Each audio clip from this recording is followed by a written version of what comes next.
Petit récap sur ce qu'on a vu déjà en architecture du PIC 18. Ce qu'on a vu, paf, on saute tout ça, c'est qu'on a vu la partie CPU. Ok.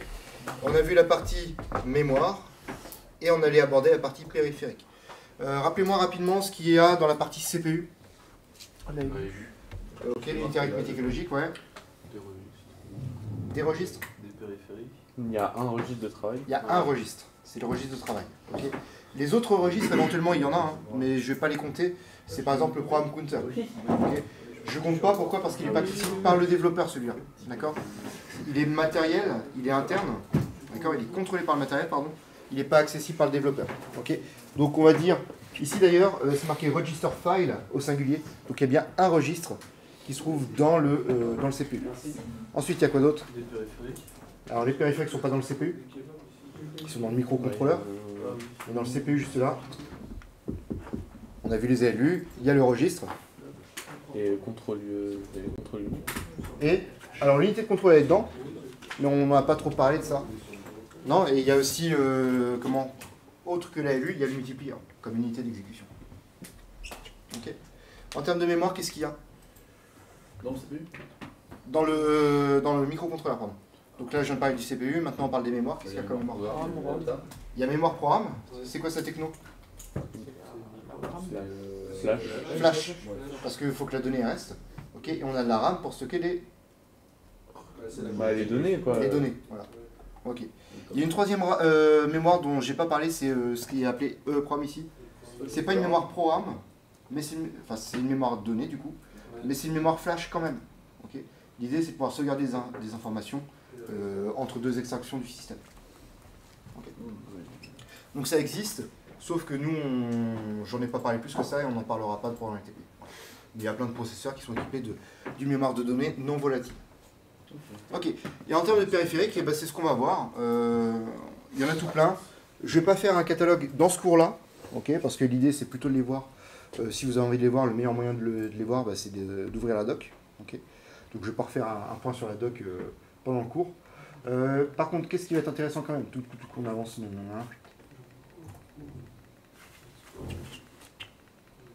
Vous me dites stop. Non, c'était pas là. On avance encore. Sur les périphériques, on arrive là. Ok, il y a des choses qu'on a vues ensemble très rapidement en TP, mais j'en passais dessus quand même. Les périphériques, ça dépend du coup du microcontrôleur précis que vous choisissez. Genre les PIC 18 vont être capables de supporter de l'UART, du timer, des choses comme ça. Mais si vous prenez un 27K40, précisément, il aura tant d'UART, tant de timer. Ok, si vous prenez un 4520, il aura tant de périphériques, tant de mémoire aussi. Okay. Donc en gros, dans la famille PIC 18, si vous avez le même CPU, ça c'est garanti. Par contre, la taille des mémoires et le jeu de périphériques peut être légèrement différent. Okay. Donc les périphériques accessibles, je les ai encadrés en bas. À droite, il y a ce qu'on appelle les GPIO, enfin les ports pour l'instant. Et justement, j'aimerais bien que pour vous la différence entre une broche, un port et un GPIO soit claire. Okay. Donc on va en parler un petit peu. C'est-à-dire quoi le GPIO? Ouais. Alors, General Purpose Input-Output. C'est une entrée-sortie à usage générique. Ok. Mais on en reparle juste après. D'abord, pour les périphériques, on avait déjà parlé avec la philosophie Arduino, c'est que quand vous avez un programme, vous aurez une partie qui sera exécutée en tout début de programme, qui est la partie configuration, initialisation des périphériques. Et ensuite, vous allez avoir la boucle while 1, donc la routine principale, ou le régime permanent si vous préférez, qui du coup, lui va être votre cahier des charges vraiment en tant que travail. Okay. Donc on prépare et ensuite on travaille. Ok. Donc ça c'est quelque chose que vous avez déjà observé un petit peu, hein. LED init, qui est différent de LED de on, LED de off. Okay. Timer 0 init, qui est différent de timer 0 reload et du fait que le timer 0 va fonctionner. On verra plus tard, UART1 init, et puis UART1 get char ou put char pour recevoir ou transmettre un caractère. Okay. Donc voilà, configurer, ensuite on pourra utiliser, et voilà, sachant que l'utilisation ici, vous pouvez la faire ce qu'on appelle en bare metal, c'est-à-dire vous avez juste votre firmware qui est codé directement en dur dans le while 1. Vous pouvez décider toujours de le faire en bare metal mais avec une machine d'état, qui va simuler un petit peu le fait que les tâches elles sont ordonnancées. Okay. Ou alors vous pouvez à la fin carrément mettre un système temps réel ou un système d'exploitation sur microcontrôleur. Donc là du coup on n'est plus sur du bare metal, vous lancez un code, le système d'exploitation qui lui va exécuter des tâches comme bon lui semble. Okay. Ça c'est le programme de 2A. Pour l'instant nous on fait ce qu'on appelle du bare metal, directement tout sur le métal nu littéralement, donc ça veut dire que votre programme est directement écrit sur dans la mémoire programme du composant et c'est celui-là qui va s'exécuter. Alors si je me mets sur ce périphérique-là qu'on connaît, c'est le périphérique qui s'appelle GPIO. Okay. GPIO, qu'on soit bien d'accord, ce qu'on va dire c'est que c'est la partie qui est à gauche des diodes. Ok. C'est quoi à droite de la diode? C'est la broche. Okay. En anglais on appelle ça pin. Okay. Donc du coup, à droite, c'est la broche. Je vais essayer d'insister, enfin, des fois je dis broche physique. Okay. Et considérez que c'est vraiment la broche du composant, du boîtier. D'accord. À l'intérieur, vous avez le bloc, le module GPIO. C'est une fonctionnalité possible qui peut arriver sur la broche. Okay. Si vous regardez bien, par exemple, j'ai un signal qui rentre de la broche et qui va vers l'intérieur de mon système. Il peut très bien partir vers les périphériques analogiques, en prenant le chemin du bas. Et donc, le bloc GPIO, en fait, n'est pas du tout relié à la broche. Okay. Donc, voilà. Ma distinction, elle est là. La broche, c'est vraiment le connecteur physique du boîtier. Et le module GPIO, c'est est-ce que vous en servez en entrée-sortie. Okay. En entrée-sortie numérique. GPIO, c'est pour ça. Générique, c'est ça. Éventuellement, vous pouvez aussi vous en servir en tant que entrée d'un périphérique en particulier. On a parlé du timer 0 hier en TP. On a vu que le timer 0 peut être cadencé par des horloges internes ou par des horloges externes. Donc je pourrais très bien éventuellement avoir l'horloge qui arrive ou un bouton poussoir qui est branché sur la broche et qui va être relié vers des périphériques numériques. D'accord? Donc voilà, distinction entre broche et GPIO. Le GPIO est un mode de fonctionnement que je peux adresser sur la broche. Ok. Et le port dans tout ça, c'est quoi déjà? Ouais. Le port, il regroupe plusieurs pins. Ouais. C'est des pins, c'est plutôt GPIO, mais je pense qu'il n'y a pas forcément que des GPIO dans les ports. Bah, c'est un petit peu un mélange des deux en fait. Effectivement. Si tu regardes sur ton microcontrôleur, tu peux dire que c'est un groupement de broches parce que tu vois RA0, RA1, RA2 jusqu'à RA7, RB0 jusqu'à RB7 et ainsi de suite. Sur STM32, c'est pareil, c'est PA0 jusqu'à PA15 et ainsi de suite. Okay. Donc de ce point de vue-là, on peut dire qu'effectivement un port, c'est un groupement de broches. Okay. L'avantage, c'est qu'en fait, ça permet de manipuler plusieurs GPIO en même temps sur ces broches-là. Donc le port, c'est là où effectivement il peut y avoir un peu la confusion. Le port, c'est un groupement de broches, mais ça peut aussi être un groupe. Enfin, au final, c'est aussi un groupement de GPIO qui va sur ces broches. Ok. Ma distinction, en final, ce qui m'intéresse plus, c'est la distinction entre pin et GPIO. Ok.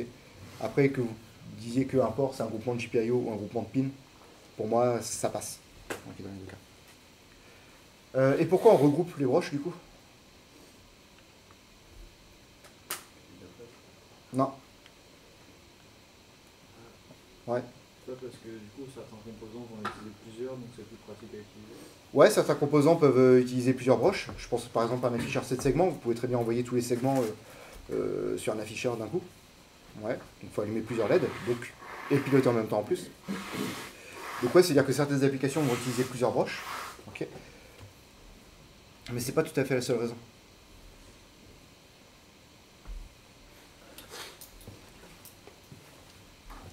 Pourquoi par exemple elles sont regroupées de RA0 jusqu'à RA7 sur le PIC 18 et pourquoi elles sont regroupées de PA0 jusqu'à PA15 sur le STM32? C'est par rapport à le nombre de bits associés à la taille des registres, ouais, par rapport à la taille de votre architecture de CPU. Okay. Naturellement, vous avez des données qui sont stockées en mémoire sur 8 bits. Vous avez votre ALU qui travaille en 8 bits sur le PIC 18. Donc les broches sont groupées 8 par 8, ce qui fait que c'est facile de manipuler 8 broches d'un coup. Okay. On pourrait faire que 4 broches, mais au final, si je manipulais les 4 premières broches puis les 4 suivantes, bah, faudrait que je fasse en 2 fois. Donc, tout ça dans un seul port, c'est beaucoup mieux. Et si je voulais manipuler 16 broches, bah, ça aurait été compliqué de toute façon. Donc, l'unité la plus simple, c'est celle de la taille du CPU. Ok. Petite exception, par exemple, enfin, je ne sais pas si c'est la seule exception, le STM32, voilà, c'est regroupé 16 broches par 16 broches, alors que c'est une architecture 32 bits. Ok. Donc, si on se rappelle juste très rapidement les quelques registres essentiels, c'est quoi pour manipuler, pour configurer une broche en JPIO? Trice, Trice qui me permet de gérer l'entrée ou sortie. la direction, donc si c'est une entrée ou si c'est une sortie. Analog select. Analog select qui me permet de faire quoi? Si c'est analogique ou digital. Voilà, je choisis si c'est une entrée analogique ou numérique. Et lat, Lat qui me permet d'écrire. d'imposer un niveau logique sur ma sortie. Ok. Et porte qui me permet de lire l'état logique d'une entrée. Ok. Donc c'est les 4 premiers qui sont marqués là. Les autres, j'ai dit qu'on n'en parlerait pas trop. Je repasse dessus juste très rapidement. Bon, ça, j'insiste pas parce qu'au final, on l'a vu en TP. Voilà, ouais. Oui, si, voilà, le truc éventuellement que j'ai parlé très rapidement en TP, c'est la techno de la sortie. Voilà. On va pas refaire ça ensemble. On avait vu cet âge-là, je sais pas si vous vous souvenez comment il s'appelle. Push-pull. J'ai essayé de me mettre devant. Vous l'avez peut-être vu déjà. Donc ouais, push-pull parce que je peux soit tirer du courant vers la masse, soit en pousser depuis le VDD. Ok, donc en gros, avec la combinaison des transistors, j'ai 3 états possibles sur ma sortie, relié à la masse, relié à VDD, ou alors déconnecté de l'un et de l'autre, ce qu'on appelle l'état haute impédance, AIZ, que j'ai dû marquer ici d'ailleurs. Ok, donc ça on avait fait ça ensemble. Donc ça c'est une techno de sortie. Il y a une autre technologie de sortie qui est possible, c'est la collecteur ouvert ou drain ouvert. Okay. L'intérêt c'est que je peux directement relier à la masse, mais je ne peux pas directement relier au VDD. Pour ça, il faut que je rajoute une résistance de pull-up. La résistance de pull-up, elle peut être interne ou elle peut être externe. Okay. Ça, c'est utile quand vous pouvez avoir plusieurs nœuds, plusieurs composants qui vont écrire sur le bus, sur le fil en même temps. Parce que si là, vous avez si ce fil-là, à IOPIN, il relie 2 composants, qu'il y en a un qui met VSS et l'autre met VDD, ça fait un court-circuit. Okay. Par contre, si vous êtes dans ce cas-là, il y en a un qui met le transistor passant et l'autre qui le laisse ouvert, il n'y a pas de danger. Okay, il n'y a pas de court-circuit. Ce sera relié à la masse et puis c'est tout. Ok, donc ça, voilà, c'est une techno de sortie, pardon. J'en parle pas plus. On avait parlé des entrées aussi, avec les niveaux de tension, TTL. Donc TTL, c'est-à-dire que faut que la tension soit suffisamment haute pour être considérée comme un 1 logique et suffisamment basse pour être considérée comme un 0 logique. Toute valeur de tension entre ces deux limites-là, c'est une valeur indéterminée. Okay. Donc en fonction des technologies de TTL et des tensions d'alimentation, les frontières changent, mais ce qui sont importants, ce sont les caractéristiques VIL, V input low, en deçà de laquelle on considère que c'est un 0, et VIH, V input high, au-delà de laquelle on considère que c'est un 1 logique. Donc ça c'est le TTL, et puis l'autre version possible, c'est éventuellement le trigger de Schmitt. Donc là c'est juste un comparateur à 2 seuils, c'est quelque chose que vous avez vu avec les AOP j'imagine. Donc voilà, ça vous connaissez. L'avantage c'est que c'est plus rapide, c'est qu'il n'y a pas de valeur indéterminée non plus. Okay. Si je me retrouve dans la zone grise précédemment citée au final, eh ben, je maintiens ma valeur précédente. Okay. C'est l'intérêt du comparateur à 2 seuils. Ok. Et je vais pas... Enfin voilà, je pense que je m'arrête là. Ouais, je m'arrête là sur la technologie d'entrée. À savoir juste que on a parlé d'Ansel tout à l'heure. Je sais pas si vous avez fait gaffe, mais quand vous avez Ansel égale 0, c'est marqué Digital Input Buffer Disabled, un truc comme ça. Et quand vous mettez quand vous mettez à 1, pardon, et quand vous mettez Ansel à 0, c'est marqué ST et TTL Input Stage Enabled. Donc le ST et TTL, au final, juste pour vous dire, c'est bien cette entrée numérique, TTL ou trigger de Schmitt. ST. Ok, Schmitt trigger. Donc voilà, c'est juste pour éclairer un petit peu la doc, puisque effectivement cette partie-là, si vous ne connaissez pas les entrées, elle est obscure. Alors du coup, les MCU, voilà, eux, ils intègrent beaucoup plus de périphériques internes que de broches en sortie. Alors ça dépend aussi, si je prends par exemple, là, vous voyez, c'est quoi comme pic qui est présenté ici? 44. 44-55, ok. Et là? pareil, et là. Juste le boîtier qui change. Voilà, exactement. C'est le même microcontrôleur, c'est le boîtier qui change. Ok. Ça veut dire quoi? Ça veut dire que dans la doc technique, par exemple, là j'ai un boîtier qui vaut de 40 broches, celui-là c'est un 44 broches, celui-là 44 broches, mais on peut avoir des versions qui sont un petit peu plus différentes encore en termes de nombre de broches. Et donc ce qui fait que par exemple, sur une version de format du composant, eh ben, il va y avoir un timer qui va disparaître par exemple. Voilà. Ou le port E peut disparaître. Okay. D'ailleurs sur le PIC 18 que vous avez, je ne crois pas qu'il y ait de port E. Par contre sur le... Si, mais il est Si. plus petit. Je crois qu'il a que 0 à 3. T'es sûr? Parce que comme on n'a que 28 broches, déjà 4 ports complets, c'est chaud à caser. Donc je crois qu'on a le port A, B, C. Alors par contre, oui, sur la carte, le port E il est marqué, mais c'est parce que tu as le connecteur 40 broches. En fait, je sais pas si tu te souviens, tu as la carte, tu as le connecteur 28 broches et 40 broches sur la carte. Donc je crois que c'est ça. Effectivement, sur les 40 broches, je suis même pas sûr qu'il soit complet, mais sur le 28 broches, je crois qu'il est absent. Et donc ouais, voilà, en fonction de ça, vous pouvez avoir effectivement des périphériques qui disparaissent en fonction du package. Okay. Autre chose, vous pouvez très bien vous dire que le port D, je sais pas, le port D, vous avez besoin de celui-là parce que c'est celui-là sur lequel vous allez caler les afficheurs ces segments dont je parlais tout à l'heure. Okay. Ou une série de LED pour afficher l'heure en binaire. Chose qu'on avait évoquée. Et ben dans ce cas-là, ça veut dire quoi? Si je prends le port D, et ben je peux pas utiliser, vous voyez, le port D, il est où? Qu'est-ce qui peut m'intéresser là? Ah, allez, venez, on change, on va dire le port C. En D, il est en bas à droite. Ouais, mais là par exemple, si je prends le port C, que j'utilise le port C pour faire des entrées-sorties standards, et ben, je ne peux pas utiliser par exemple les broches en mode TX, RX. Ce qui veut dire que c'est de l'UART. Okay, c'est-à-dire que je ne peux pas utiliser l'UART sur le port C. Donc qu'est-ce que je vais être obligé de faire? Je vais essayer de trouver d'autres broches qui utilisent TX et RX. Donc là, j'en vois pas. Voilà. Comme quoi, il faut que je prépare mes cours quand même de temps en temps. Pas très pro. Ouais, non. Alors, on repassera. Merde. Bon, bref. En gros, ce que je veux vous dire, c'est que des fois, en fait, vous allez avoir l'UART qui va être sur deux broches. En fait, vous ne pouvez pas l'utiliser ici parce que ces deux broches-là vont être prises pour une autre fonction. Et en fait, il est possible, sur certains microcontrôleurs, de rediriger l'UART vers d'autres broches. Okay. Alors, ça ne veut pas dire que vous pouvez rediriger l'UART vers n'importe quelle broche. Là, d'ailleurs, vous voyez, c'est bien précisé, toutes les fonctions faisables. Je recherche quand même, j'essaie d'autre chose. Même le timer 0, on ne le voit pas partout. Ouais, tant pis. Bref, et donc du coup, ça veut dire quoi? Ça veut dire qu'en fait, en interne du microcontrôleur, vous allez avoir ce qu'on appelle un système de redirection des broches, qui va permettre de dire, en interne, j'ai mon périphérique, il a ses entrées-sorties en interne du die, et je vais devoir le rediriger vers les entrées-sorties physiques du composant. Okay. Donc ça, c'est ce qu'on appelle ici, chez PIC, le Peripheral Pin Select, PPS. Il y en a d'autres qui appellent ça PinMux, donc Pin Multiplexing. Voilà. Chez ST, ils appellent ça AF, Alternate Function, que vous pouvez donner aux broches. Okay. Et donc là, comment ça se passe par exemple? Mon périphérique ABC, supposons c'est timer 0. Okay. Et ben en fait, vous allez pouvoir dire, le timer 0, et je peux prendre comme entrée une broche parmi RA0 jusqu'à RC7. Okay.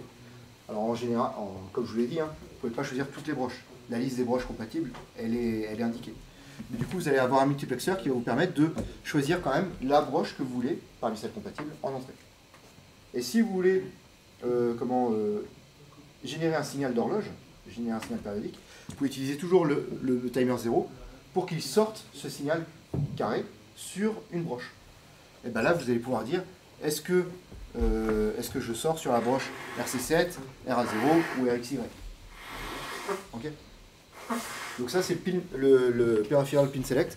On n'en reparlera pas pour le timer, parce que le timer, nous, on va l'utiliser juste en interne au périphérique, au microcontrôleur, pardon. Mais par contre, quand on fera l'UART, on se posera ça comme question. Okay. Vers quelle broche est-ce que je redirige mes broches TX et RX pour la transmission et la réception? Ok. Du coup, voilà, tout plein de périphériques. On ne va pas forcément tous les évoquer. Et il y a aussi, on va dire, des périphériques qui ne sont pas là au sens Ah oui, je ne vous ai pas forcément donné de définition de périphérique. Qu'est-ce que c'est un périphérique pour vous? Ça devait être une des premières diapos quand même, mais que j'ai loupé. Merci.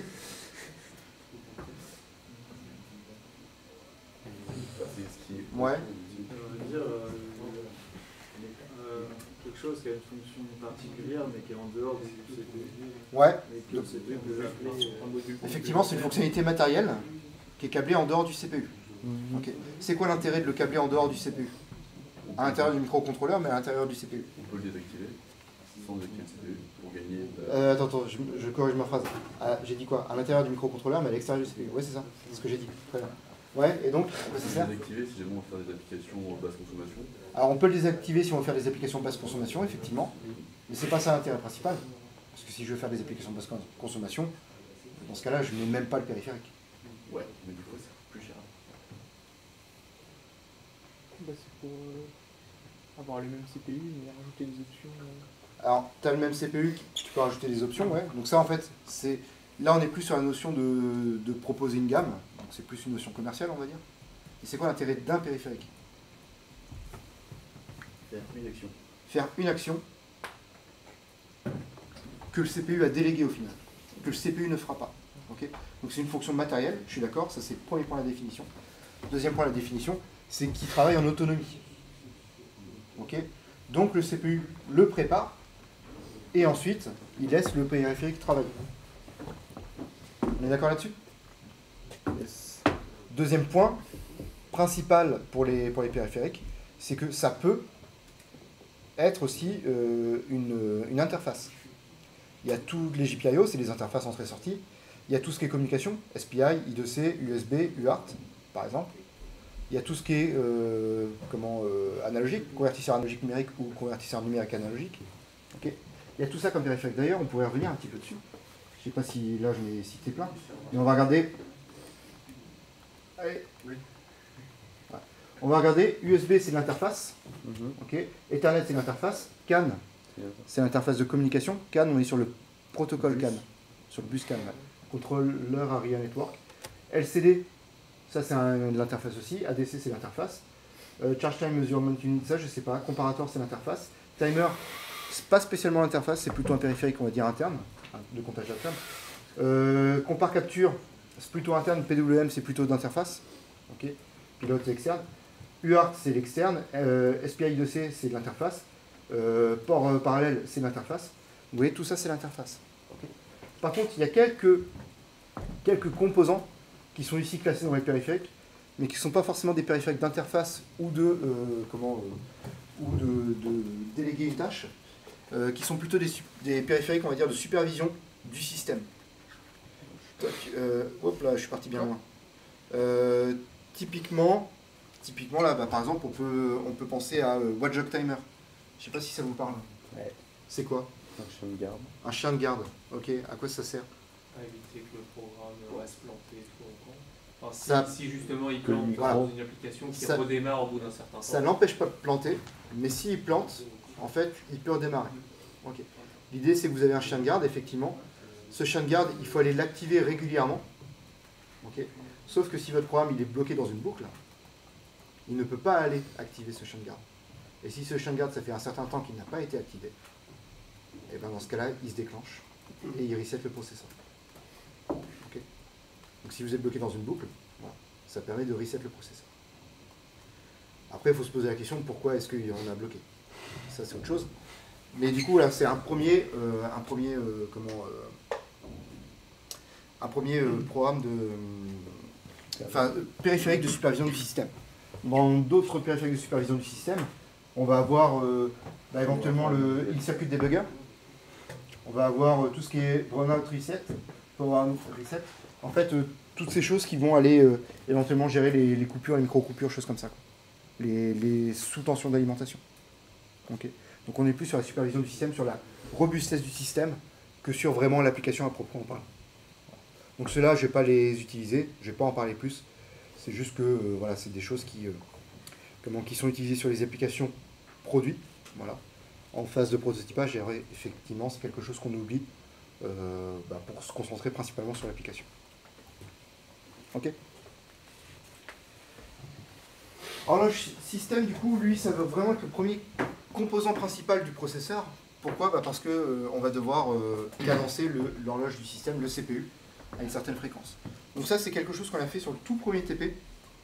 Donc je peux me permettre de faire un tout petit rappel. L'horloge système, elle est là. Il y a une condition pour qu'elle batte cette horloge système.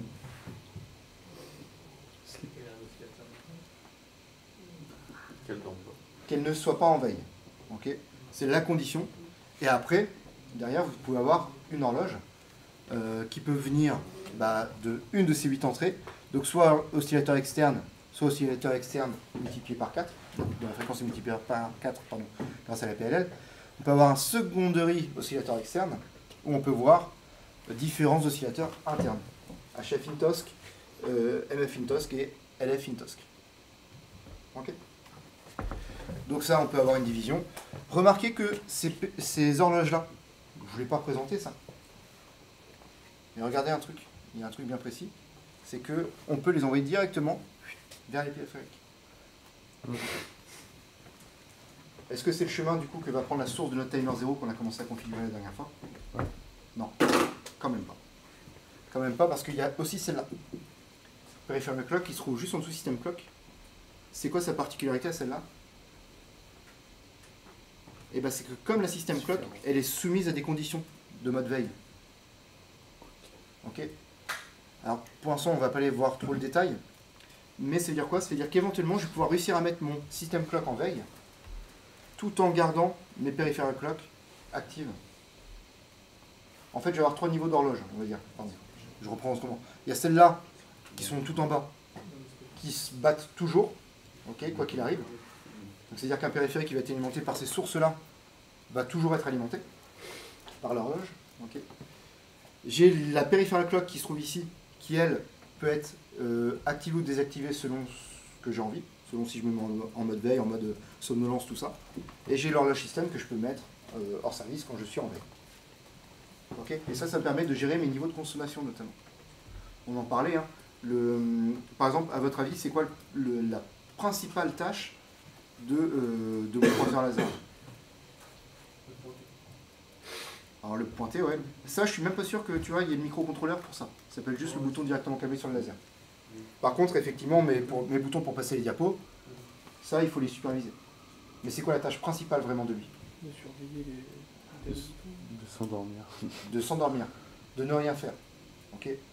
Pourquoi? Parce que si je passe mon temps à surveiller le bouton, et en plus à dire un USB, là il appuie pas, là il appuie pas, là il appuie pas, là il appuie pas, enfin l'USB c'est en Bluetooth, pardon, ça consomme. Ok.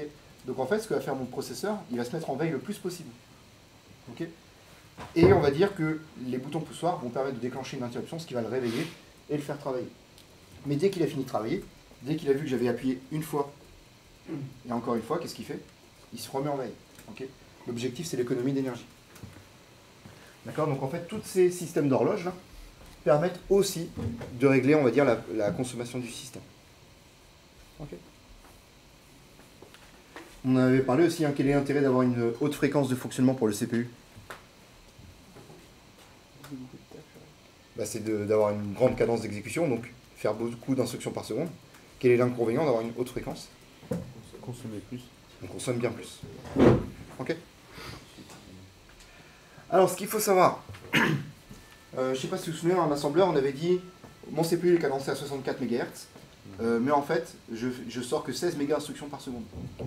Elle vient d'où cette division par 4? Eh bien, elle vient que, en fait, l'horloge système qui est ici, il faudra faire il faut 4 coups d'horloge à votre CPU pour effectuer un cycle. Donc le fetch va s'exécuter en 4 coups d'horloge et l'execute également. Je peux vous prendre un exemple. Donc nous, on avait dit que le pipeline était décomposé en 2 étages. En fait, vous pouvez considérer ici qu'il est décomposé presque en 8 étages. Pourquoi? Parce qu'en fait, le fetch, c'est quoi déjà l'étage de fetch? Qu'est-ce qu'il fait? Aller chercher dans la mémoire. Programme. Aller chercher quoi? L'instruction. L'instruction, la prochaine instruction, dans la mémoire programme. Et de la ramener dans le CPU. Et la ramener. Ok. Donc, ça veut dire la prochaine instruction, il faut que je génère son adresse. Premier cycle. Il faut que j'active la mémoire programme en lecture. Deuxième. Il faut que je lui demande de récupérer l'instruction. Troisième étape. Et que je la ramène dans mon instruction register au niveau du CPU. Quatrième étape. Donc, c'est pour ça qu'on utilise 4 coups d'horloge pour faire un cycle de fetch. Et pareil pour l'execute. On peut éventuellement supposer, je ne les connais pas les cycles, mais on peut éventuellement supposer qu'il y a la partie décode qui prend un coup d'horloge, la partie execute qui en prend un ou deux, et la partie write back qui en prend encore. Ok. Encore une. Et donc du coup, voilà, c'est pour ça qu'il peut y avoir plusieurs coups d'horloge par cycle d'instruction. Et donc dans notre cas, il faut 4 cycles d'horloge, 4 coups d'horloge, pardon, pour faire un cycle. Ok. Et donc effectivement, avec une horloge système qui est cadencée à 64 MHz, on se retrouve avec une horloge cycle qui elle est cadencée à 16 MHz, 16 méga instructions par seconde. Donc c'est là aussi où on va faire pardon, la distinction entre, alors j'essaye de faire la distinction entre mon CPU est cadencé à 64 MHz, mais il me sort 16 méga IPS, méga instructions par seconde. Okay. Le watchdog, du coup, j'en ai parlé. Pas besoin de, enfin, j'en ai parlé assez rapidement. Il n'y a pas besoin de faire plus que ce que j'ai déjà dit. Voilà, c'est un périphérique de supervision, on va dire, du système. Et voilà. Et il y a ensuite différents modes veille. Les modes veille, on ira vite fait les voir comment pour le timer, voir un petit peu comment effectivement je peux arriver à couper mon processeur tout en faisant tourner mon CPU, mon timer, pardon. Je sais pas, du coup c'est Oumania qui fera ça avec vous. Moi c'est vrai que j'ai l'habitude de sortir un petit peu du sujet et de mettre des toggles de LED un petit peu par-ci par-là, ce qui vous permet de voir effectivement, par exemple, quand est-ce que vous rentrez, à quel rythme vous rentrez dans la routine d'interruption, à quel rythme vous êtes dans le while 1, à quel rythme vous pilotez vraiment la LED que vous vouliez piloter. Et comme ça, vous allez voir effectivement le nombre de fois où vous rentrez dans le while 1, le nombre de fois où vous rentrez dans l'interruption. Ça permet de se rendre compte un petit peu du nombre d'instructions qui sont exécutées par le processeur. En mode veille, vous allez voir, c'est vraiment 0. Alors, 0%, on va dire, avec l'arrondi. Ok? Ça vous va? Ok. Alors du coup, interruption maintenant. Interruption, c'est pas Jojo, mais en fait, ça passe. On va voir. Du coup, le périphérique, on avait dit un truc, c'est que c'est une fonction matérielle, mais qui travaille en autonomie. D'accord? Le CPU l'a configuré. La seule chose, enfin le CPU lui dit vas-y c'est bon, part. La seule chose que peut faire le CPU une fois de temps en temps, c'est dire tiens, je vais vérifier le résultat. Ok. Donc il y a plusieurs manières de faire. En fait, ce que va faire le périphérique, c'est qu'il va indiquer, en levant un drapeau, il va indiquer au CPU qu'un événement vient de se produire. Okay. Cet événement, on va voir, c'est un interrupt flag. Là, ici, il s'appelle TMR0IF. Vous l'avez déjà vu dans la datasheet. Enfin, vous l'avez peut-être pas vu dans la datasheet, ce registre-là en particulier. Par contre, vous avez vu le bit T0IF dans le chapitre Timer 0. Okay. Puisqu'on en a parlé. Alors, comment ça marche, ça tiens, d'ailleurs, si je regarde juste quand même, pof, TMR0, IF, si vous voyez, il vaut 0 quand le timer 0 n'a pas débordé, et il vaut 1 quand le timer 0 a débordé. Et il y a une petite précision, c'est ce qu'on avait dit en TP, ça doit être effacé par le logiciel. Donc c'est-à-dire c'est à vous, développeur, de le remettre à 0. D'accord, si vous ne le remettez pas à 0, il reste à 1 tout le temps. Alors en fait, c'est quoi... comment on peut faire pour vérifier si le timer 0 a débordé, par exemple? Donc ça, c'est ce que je vous ai demandé dans l'algorithme que je vous ai proposé. On va regarder si le timer 0 a débordé ou pas. Mais on va faire que de regarder. Okay. Supposons maintenant que vous faites ça mais avec tout plein de périphériques. Okay, vous avez une application complexe, donc vous avez tout plein de périphériques dans tous les sens. Et donc, si l'événement du timer 0, par exemple, il arrive ici, okay, et ben en fait, ce qui va se passer, c'est que je vais continuer le traitement qui est un petit peu en dessous. Okay, puis après, je vais faire toutes mes conditions, tous mes tests. Et donc, je peux avoir un délai relativement important entre le moment où l'événement arrive et le moment où je vais vraiment le traiter à l'intérieur du if event C. Donc, comment je peux faire pour essayer de passer outre ça? Et bien, c'est avoir un autre mécanisme qui s'appelle la routine d'interruption. Quand l'événement se produit, automatiquement mon CPU s'arrête et il va déclencher l'interruption d'une routine d'interruption. Okay. Sur STM32, ils appellent ça une callback. Alors en vrai, sur STM32, il y a vraiment une routine d'interruption qui, elle, appelle une callback, qui est pour le développeur. Voilà, soyez pas effrayés si vous voyez le terme callback à la place, quoi. Derrière, c'est un mécanisme d'interruption. Ok, mais du coup, comment on fait? Comment on fait pour ça? Qu'est-ce que ça implique en fait de dire j'arrête le programme et je vais ici? Qu'est-ce que ça implique du point de vue CPU? Qu'est-ce que vous connaissez du CPU qui peut faire ça? Le programme counter. Le programme counter, c'est-à-dire que d'un coup, il faut que je modifie la valeur du compteur programme. Ok. Qu'est-ce que ça implique d'autre sur le compteur programme aussi?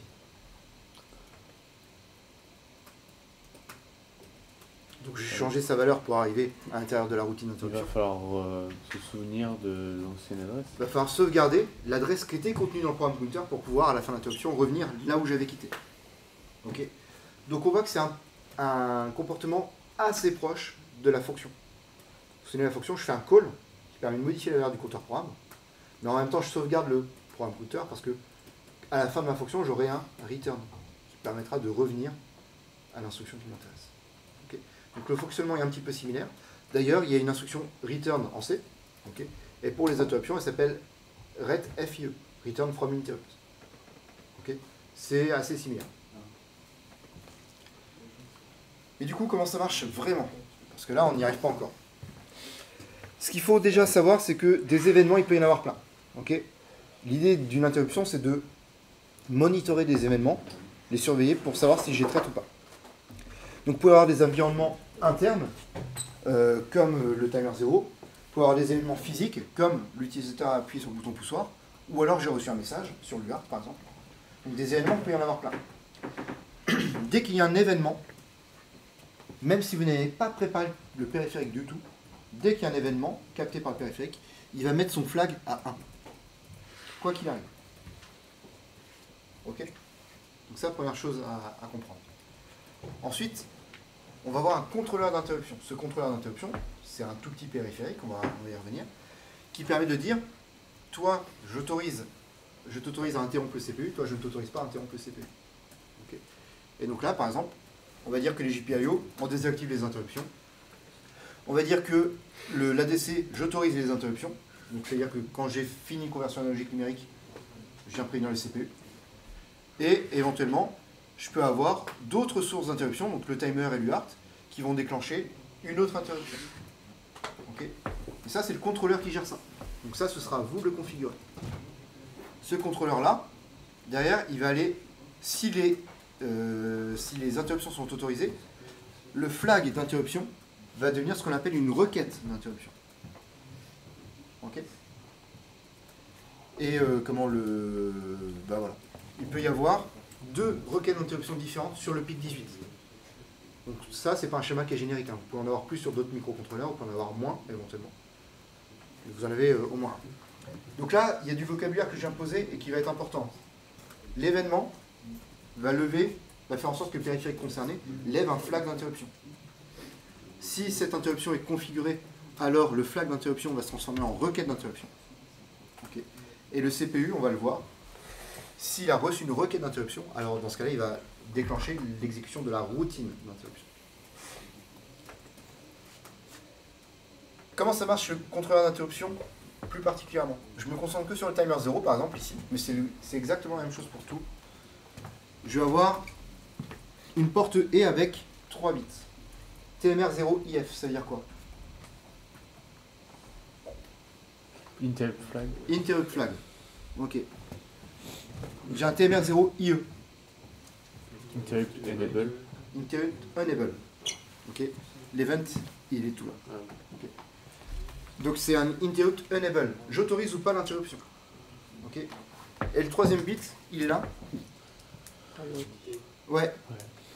Timer 0, interrupt priority.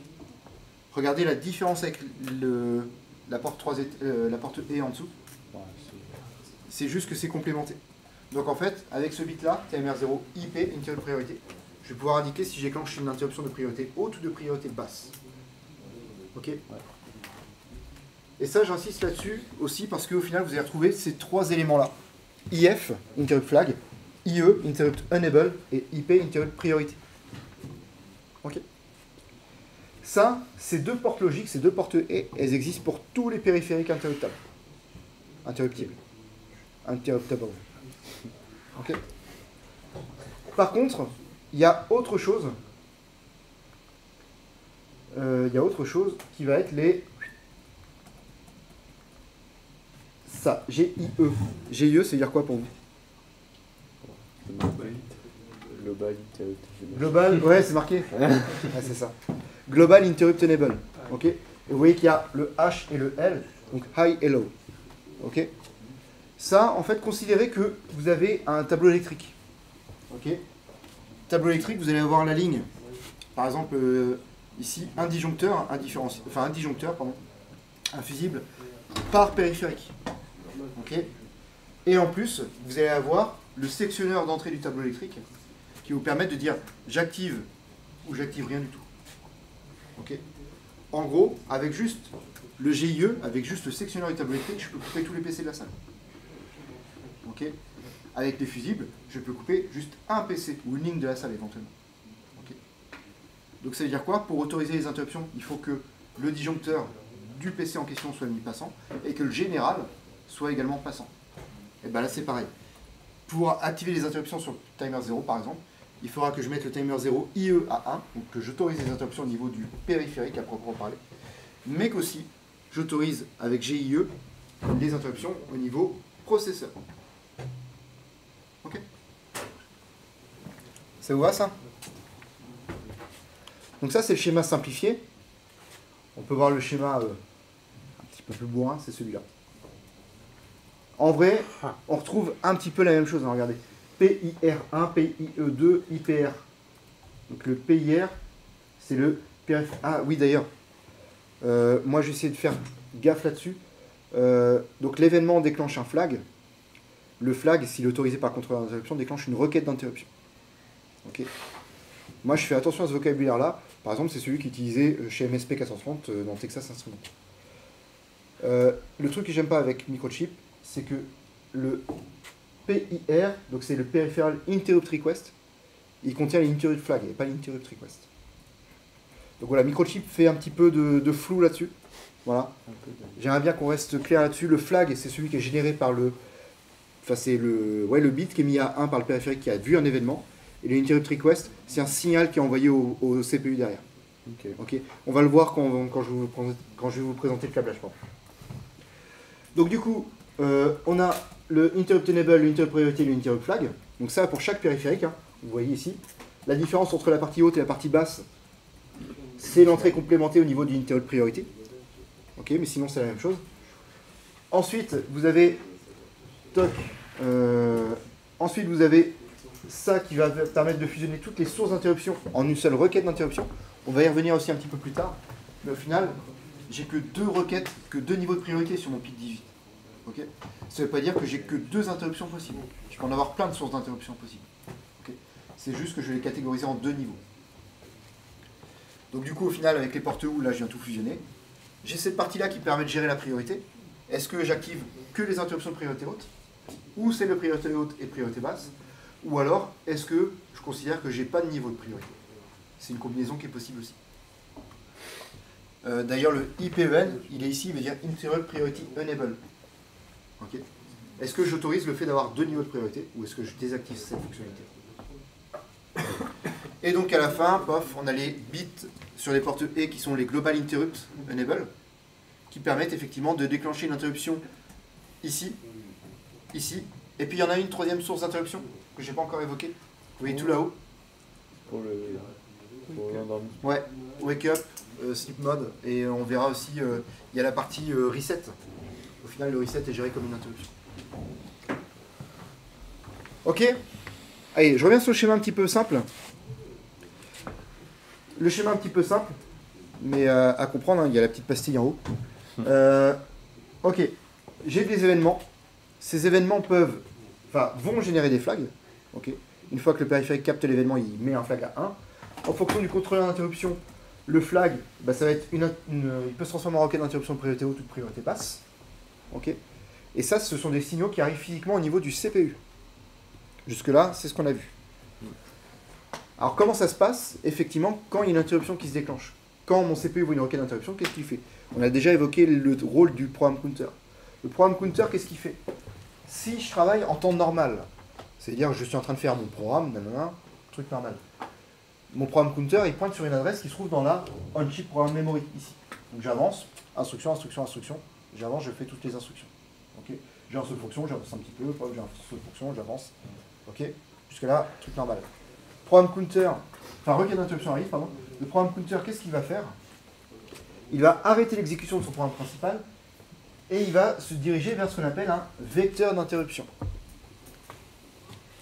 Ok, c'est quoi ces vecteurs d'interruption? Des registres. Non, pas des registres.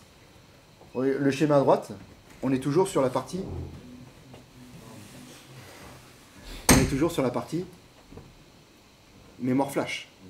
Ok. C'est des cases de mémoire. C'est plus que des cases, des petites zones mémoire. Ce sont les petites zones mémoire. Ok. Si je regarde par exemple, le tout premier vecteur, il s'appelle reset vector. Vous avez vu son adresse? C'est quoi l'adresse de ce vecteur-là? C'est 0. Tiens. Toute première instruction qui est exécutée de votre programme quand vous le démarrez, c'est quoi? L'instruction 0. Donc en fait, on arrive dans le vecteur reset. Qui fait quoi d'ailleurs? Vous vous souvenez, c'est quoi la première instruction que vous rencontrez souvent? C'est go to, quelque part dans on-chip programme memory. Et on est là. Ok, donc quand vous reset, le programme il commence au reset vector, il fait un go to, une adresse dans le on-chip programme memory et vous travaillez là. Ok. Et bien si vous avez une requête d'interruption, ce qui va se passer, c'est que on va aller vers un des deux vecteurs d'interruption. Ok. Donc vecteur d'interruption, considérez que c'est une zone mémoire qui contient les premières instructions pour l'interruption. Ok. Alors je parle de vecteur d'interruption, je ne parle pas encore de routine d'interruption. On y vient. Est-ce que vous avez vu c'est quoi la taille du vecteur d'interruption de haute priorité? La taille de quoi? La taille de la zone vecteur de haute priorité. Vecteur d'interruption de haute priorité. Pas 8 bits? 16, 18, 32, 115. Qu'est-ce qu'il nous raconte? C'est quoi son adresse de départ? C'est en H. Alors H ça veut dire hexadécimal. C'est quoi son adresse de départ? 8. Vecteur d'interruption de haute priorité. Et la zone suivante, elle commence à quelle adresse? 18. Donc 10 quoi? Non, pas bit. Hexa. Octet, mais en hexa. Ok, c'est une notation hexa. Donc en fait, l'espace mémoire, il fait 10 en hexadécimal octet. Il fait 16 octets en décimal. J'ai 16 octets pour écrire des instructions qui correspondent à mon interruption. C'est pas mal. C'est pas mal 16? Ah, 16 octets, ça commence à 16 octets. Ça commence à faire. C'est combien une instruction? Ça occupe combien d'octets une instruction? 1 en octet. Non. Sur PIC 18, ça occupe 2. Les instructions sont de 16 bits. Donc c'est-à-dire qu'au maximum, là, je peux stocker 8 instructions. 8 instructions, pardon, pour faire une priorité. Pour faire une interruption. Vous arrivez à faire une fonction en 8 instructions? Alors, une très petite fonction. Très petite fonction, ouais. Mais c'est tout. Ok. Donc en fait, ce qui va se passer, c'est qu'en réalité, on va refaire un goto à l'intérieur de ces fonctions. Ok. Ce qu'on va faire, c'est dans la on-chip programme memory, là-dedans vous avez votre main. Ok. Vous avez votre ladinit, vous avez votre timer 0 init. Ok. Et on va aussi écrire les fonctions ISR low priority, ISR high priority. On va écrire ces fonctions-là, ISR interrupt service routine, donc routine d'interruption. On va les écrire comme, vous voyez pas la vidéo, mais je mets des guillemets, comme des fonctions. Ok. C'est pro, t'as vu? J'ai oublié qu'on t'enregistrait. Et donc, l'idée c'est que le vecteur d'interruption, matériellement, on va aller se caler là-dessus, se brancher là-dessus. Par contre, la seule chose qu'il va faire, c'est un call de la fonction, ou un goto vers la fonction qui nous intéresse. Ok? On va voir ça. Donc du coup, les routines d'interruption, ce ne sont pas des fonctions normales. Vous ne pouvez pas les appeler. Ok? Ça c'est calé comme ça. C'est une fonction qu'on n'appelle pas. On ne sait d'ailleurs même pas quand est-ce qu'on va l'appeler. Quand vous êtes sur un PC, votre système d'exploitation, Windows, Ubuntu, peu importe, ne sait pas quand est-ce que vous allez faire un clic droit sur la souris. Ok. Donc on ne peut pas le faire exactement, on ne peut pas l'appeler quand on veut. Pareil, comme on ne sait pas quand on va l'appeler, c'est une fonction à laquelle on ne peut pas fournir d'argument. Okay. C'est-à-dire que si vous voulez manipuler des variables de votre programme principal, il va falloir faire en sorte que ce soit des variables globales. Okay. Donc c'est un des rares cas où on va essayer, je ne vais pas dire vous encourager, mais on va vous autoriser à utiliser des variables globales. Je ne sais pas si vous avez compris déjà un petit peu en C, les variables globales c'est dangereux. Je ne sais pas si vous l'avez compris, mais en tout cas on vous l'a sûrement dit. Vous le comprendrez normalement en 2A aussi, en architecture des argumentaires. Alors du coup, ces fonctions-là, ces routines d'interruption, c'est des fonctions qui ne sont pas normales. Donc du coup, elles sont automatiquement appelées quand le CPU voit une IRQ, et ça c'est ce qu'on appelle la programmation événementielle, par opposition à ce que vous avez fait jusqu'à présent, la programmation séquentielle. On suit des instructions les unes à la suite des autres. Okay. Donc du coup, on ne peut pas lui passer d'argument, on ne peut pas obtenir de valeur de retour, et donc on va utiliser des variables globales. C'est tout ce que j'ai dit en fait. Voilà. Du coup, comment ça fonctionne par exemple sur le PIC 18 ici? Je vais programmer ma fonction timer0init, enfin je vais l'appeler. Ensuite, je vais appeler une fonction interruptable. Pour l'instant, je vous cache ce qu'il y a dedans, mais en gros, elle permet d'activer toutes les interruptions sur le microcontrôleur. Et là, j'ai le while 1 qui tourne. J'ai mon application avec plein d'instructions dedans qui tournent. Ok? Paf! Il se passe une interruption de haute priorité. Donc là, si j'ai une interruption de haute priorité, c'est-à-dire que j'arrive dans mon high priority interrupt vector, qui lui va faire un call de cette fonction-là. Void interrupt high priority, high ISR. Yes. Ok. Alors juste, c'est la syntaxe du PIC 18 XC8 qui est fait comme ça. Pour dire que cette fonction-là, enfin, vous pouvez avoir une fonction qui s'appelle high ISR dans votre programme. C'est pas un souci. Ok. Vous pouvez avoir une fonction qui s'appelle Jean-Claude dans votre programme. Le fait que ce sera considéré comme une routine d'interruption, c'est le fait d'avoir ce mot-clé orange, enfin ces deux mots-clés écrits en orange devant. Okay. Et donc là, supposons, voilà, j'ai préparé mon timer 0 init, je travaille, et bim, une interruption de haute priorité se déclenche, j'arrive là, tout en haut. Quelle est la première chose que je fais ici? If, pire 0 bits, TMR 0 IF. Bah, si le flag du timer... Ouais. Si le flag du timer est à 1, c'est-à-dire quoi déjà ça? Bah, qu'en gros, il s'est réinitialisé. C'est-à-dire que mon timer 0 a débordé. Ok, bah qu'est-ce que je fais juste après? On le remet à 0. On le remet à 0. Ce qui me permet, on va dire, enfin ça c'est ce qu'on appelle acquitter l'interruption. D'accord? Acquitter l'événement. Timer 0 a débordé? Oui, j'ai compris. C'est bon. Pourquoi je remets à 0? Sinon, il reste à 1. Parce que sinon, s'il reste à 1, je quitte la routine d'interruption. Et qu'est-ce qui se passe? Je reviens dans l'interruption. Ouais. Ok? Pourquoi je reviens dans l'interruption? Bah tout simplement, si... Toc. On va se mettre là. Si mon bit TMR0IF il est à 1, et que TMR0IE il est à 1, et que TMR0IP il est à 1, alors j'ai ma requête qui est déclenchée. Ok? Et tant que j'ai pas terminé, enfin tant que j'ai pas remis un de ces 3 bits là à 0, et ben ça va continuer à se déclencher. Donc soit je désactive définitivement les interruptions, ce qui est en général pas ce qu'on veut, soit j'acquitte simplement l'événement en disant le flag je le remets à 0. Ok? Donc là on est bon, toc toc toc. Donc ça on comprend pourquoi on met le TMR0IF à 0. C'est pour acquitter l'interruption et donc éviter de retourner dans l'interruption indéfiniment. Premier point. Deuxième point, pourquoi est-ce que je teste le flag? Si j'ai une interruption, c'est que j'ai bien le flag qui est passé à 1. Alors pourquoi je teste le flag ici? Pour savoir de quelle origine il est. Ouais, Pour savoir de quelle origine vient l'interruption, donc qu'est-ce qu'on doit traiter comme opération. Ouais, ce que je vous ai dit, c'est que vous pouvez avoir plusieurs sources d'interruption qui vont être sur le même niveau de priorité.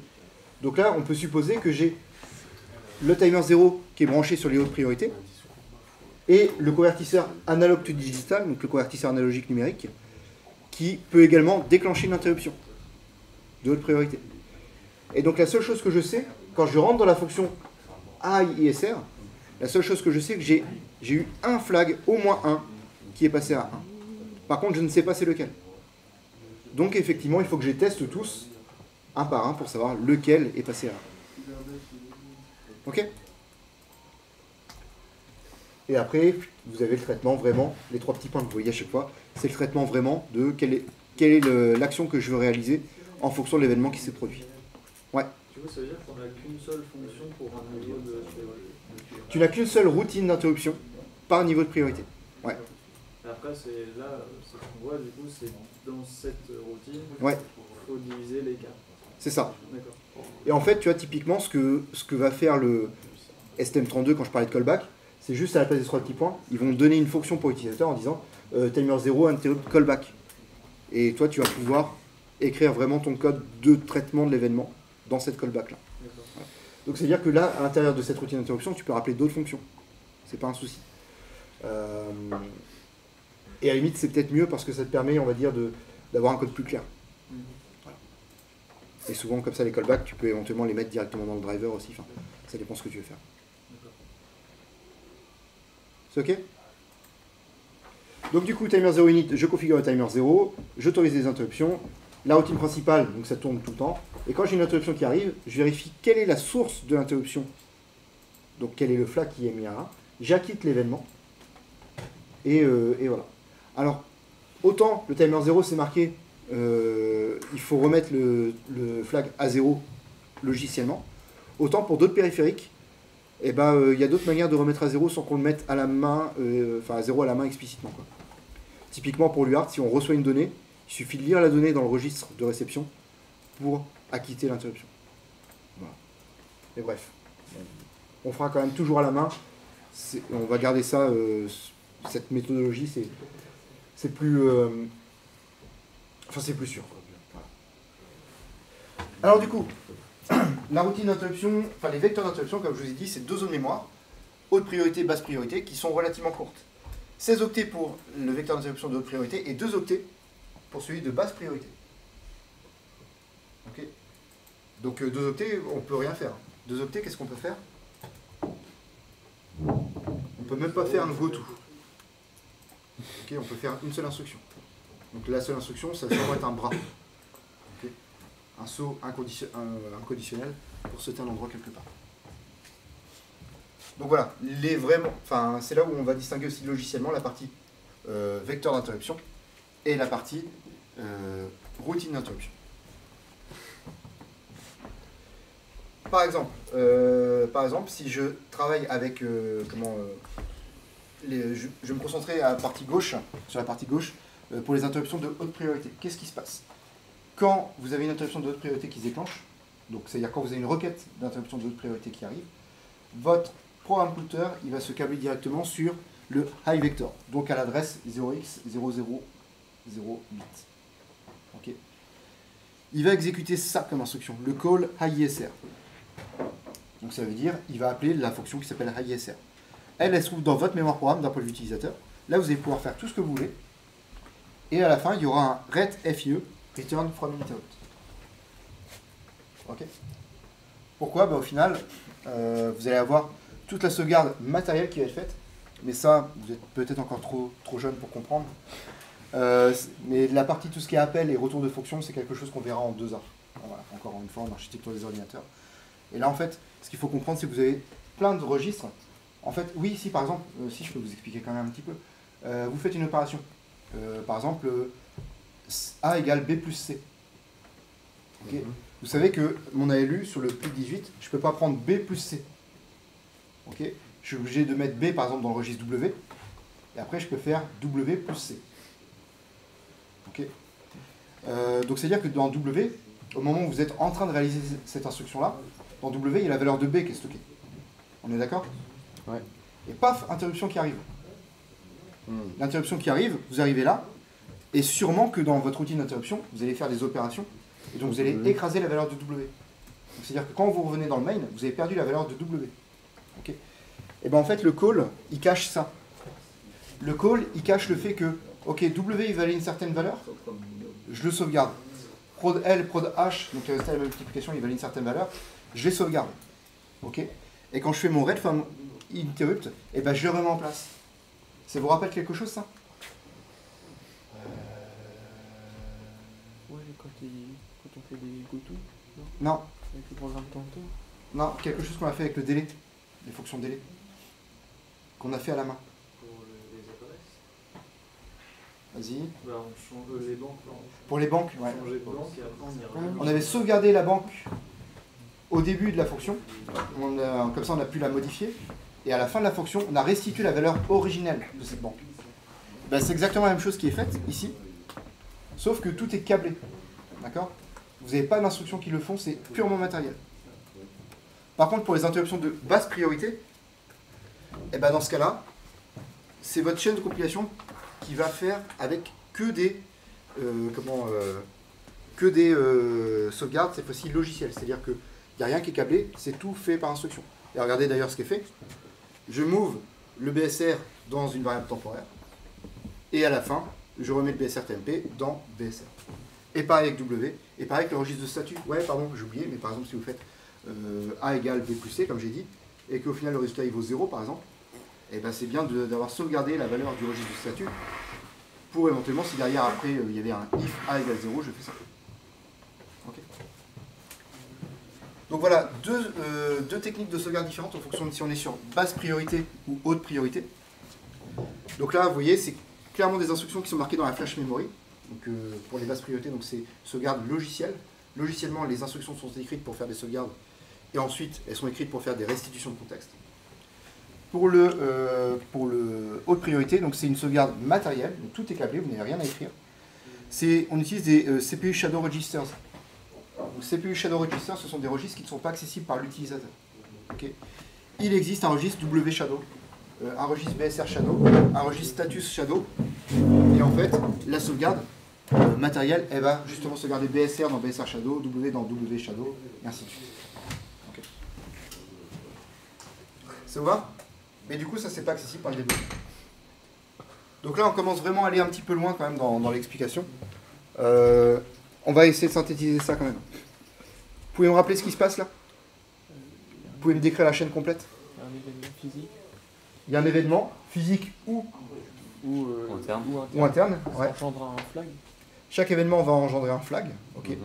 Toujours? Pas forcément. Si, toujours, ouais. Toujours. Même si les interruptions ne sont pas configurées, Ah oui, le flag il va se Et lever. après, on regarde D'accord. si elle est configurée.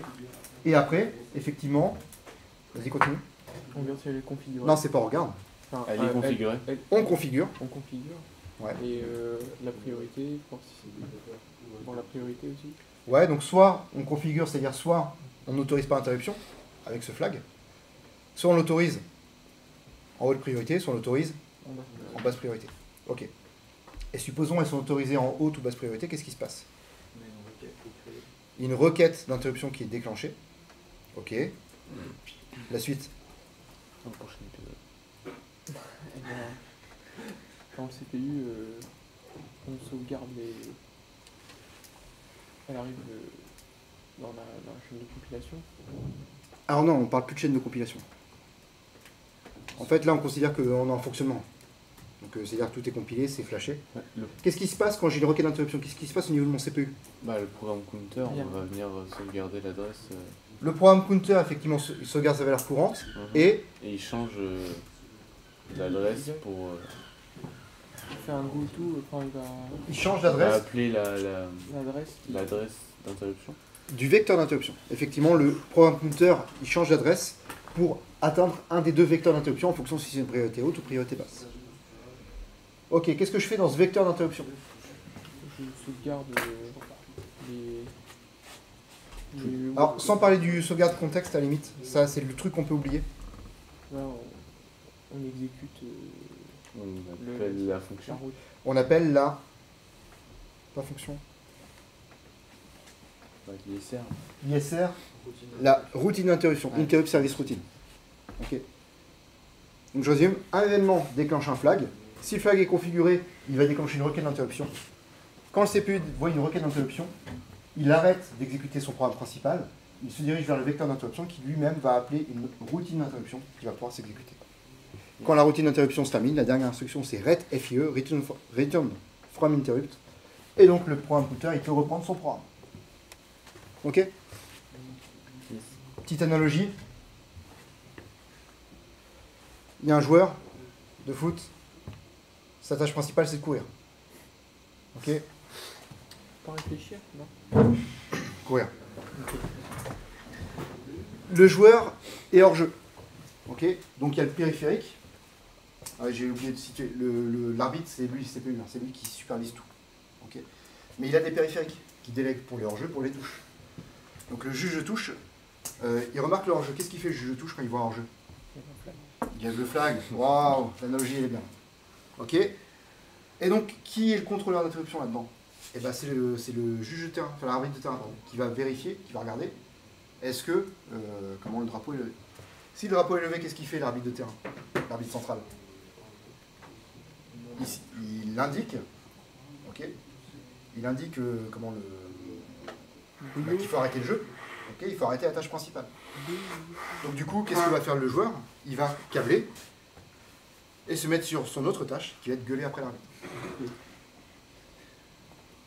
Voilà, c'est pas sa tâche principale, c'est la tâche qu'il effectue uniquement lorsqu'une interruption, lorsqu'on vient l'empêcher de jouer.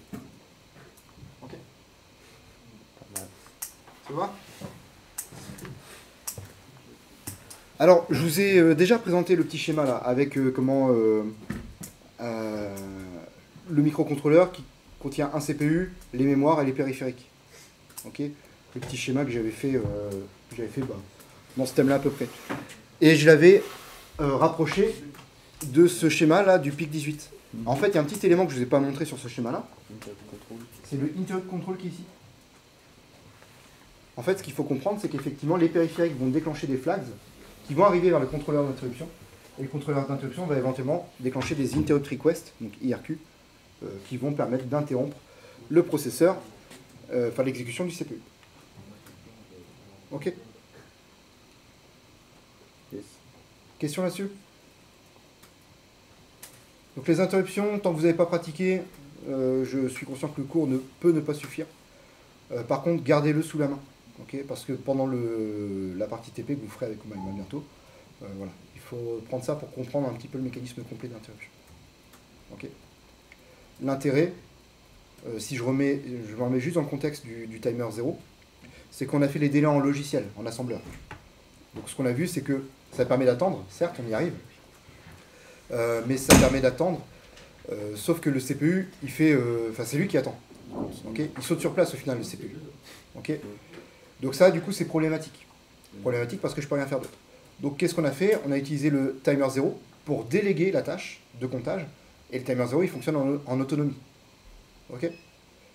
Et donc, fonctionnement en autonomie, ce qui se passe, c'est que le CPU, il ne fait plus l'opération de comptage.